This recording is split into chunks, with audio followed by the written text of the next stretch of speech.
Bab 1789. Apa kalian mau melawan? Beberapa orang dari wilayah utara tidak dapat menahan penghinaan di hati mereka saat menatap anak-anak dari kota Sentana. Namun, anak-anak kota Sentana saling menatap. Mereka semua melihat ekspresi ketakutan di mata satu sama lain. Mereka semua ada di sini untuk mendapatkan pengalaman dan emas. Tetapi tidak ada yang berani memimpin. Tiba-tiba, Saka melihat mereka sambil berkata dengan nada dingin, "Pergi dan serang di depan." Seseorang dari kota Sentana berdiri dengan ekspresi marah di wajahnya. Dia menatap Saka dengan tangan terkepal dan amarah yang melonjak di matanya. Semua orang sangat gembira. Ada yang mau memimpin. Saka juga menatapnya dengan tenang, menunggu orang itu berbicara. Namun, yang terlihat justru pria itu tiba-tiba berteriak dengan kesal dan marah. "Baiklah kalau begitu." Setelah mengatakannya, pria itu berjalan menuju jalan setapak di kaki gunung tanpa menoleh ke belakang. Saka terdiam beberapa saat. Semua orang tercengang. Mereka semua berbakat, ujar Elin dengan penuh kekaguman. Pada saat ini, Saka tiba-tiba berbalik, menatap orang-orang wilayah selatan sambil berkata, "Dendam sudah terjalin. Walaupun kalian memasuki Gunung Reribu, kalian masih akan menjadi sasaran orang-orang wilayah utara." Pada akhirnya, hanya 7.000 orang yang bisa memasuki Gunung Reribu. Kalau ada di antara kalian yang merasa takut, kalian bisa memilih untuk mundur sekarang juga. Saka menatap semua orang sambil berkata dengan tenang. Ketiga tempat tersebut secara alami diberikan kepada dirinya sendiri, Elin dan Cecil. Alasan utamanya adalah karena dia sudah menjaga hati dan pikiran selama 3 bulan. Saka juga tidak bisa menyerang Elin untuk sementara waktu. Lagi pula, agak aneh jika Saka mempermalukan dirinya sendiri. Lebih baik melawan Cecil saja. Suasana menjadi hening sesaat. Semua orang dari wilayah utara dan kota Sentana tampak marah. Mereka benar-benar tidak diberikan jalan yang benar. Semua 7.000 tempat diberikan kepada wilayah selatan. Sementara itu, ada banyak penduduk wilayah selatan yang menunjukkan keraguan dan diam-diam menyerah. Saat melihat sekeliling, ada banyak sekali orang di sana dan setidaknya ada puluhan ribu orang.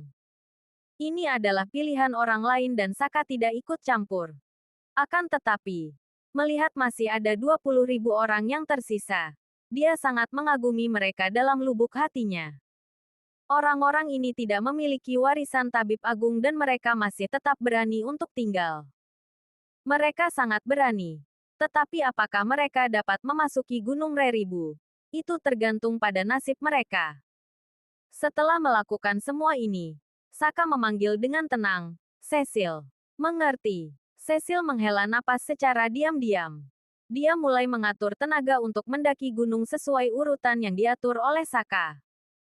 Sekelompok orang dari kota Sentana dan wilayah utara mendaki jalan pegunungan yang terjal dengan wajah sedih. Saat pendakian, semua orang tiba-tiba panik, termasuk Saka yang juga menyipitkan matanya. Di depan mereka, ada binatang buas yang berdiri di tebing tinggi sambil menatap ke bawah.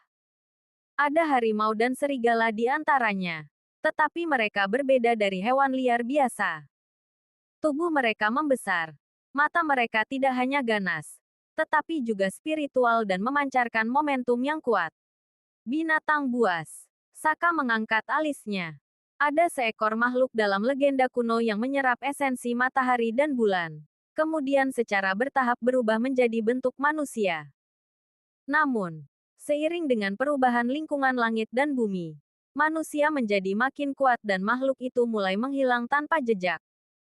Sementara itu, keturunan beberapa makhluk yang tersisa, secara kebetulan akan membangkitkan garis keturunan mereka dari zaman kuno dan dapat berkultivasi. Mereka disebut dengan binatang buas. Beberapa orang juga mengusulkan untuk menangkap binatang buas untuk bergabung di medan perang. Sayangnya, sangat sulit untuk menangkap binatang buas dengan kekuatan tinggi. Sementara binatang buas dengan kekuatan rendah tidak punya nilai apapun, sehingga usulan ini dibatalkan. Namun, sekarang binatang buas ini memiliki rantai besi yang diikatkan di leher mereka. Jumlah mereka sangat banyak dan memiliki aura yang luar biasa. Dilihat sekilas, pasti ada ribuan binatang buas di sepanjang jalan dan menjaga persimpangan. Setiap binatang buas memiliki tatapan ganas dan lapar di mata mereka. Entah ada berapa banyak yang sedang kelaparan. Orang-orang wilayah utara dan kota Sentana sangat ketakutan hingga betis mereka gemetar saat melihat binatang buas yang sedang lapar itu. Karena kamu belum memberi mereka kesempatan. Kamu nggak bisa membiarkan mereka mati. Kalian orang-orang wilayah selatan harus bisa melewati rintangan sendiri. Kalau nggak setuju, satukan orang-orang dari kota Sentana, wilayah utara dan wilayah tengah untuk melewatinya. Kuotanya harus dialokasikan dengan sesuai. Saat ini, sebuah suara tua datang dari puncak gunung. Dia mungkin telah melihat anak-anak dari kota Sentana yang berjuang sebagai pasukan depan. Ada kemarahan dalam nada suaranya. Kenapa kamu nggak mengatakan ini saat orang kota Sentana menindas orang-orang wilayah selatan? Tanya Saka sambil mencibir. Membawa sekelompok bajingan dari kota Sentana untuk melewati rintangan sendirian. Mereka juga perlu membagi kuota. Suara tua ini sudah menganggap Saka sebagai buruh.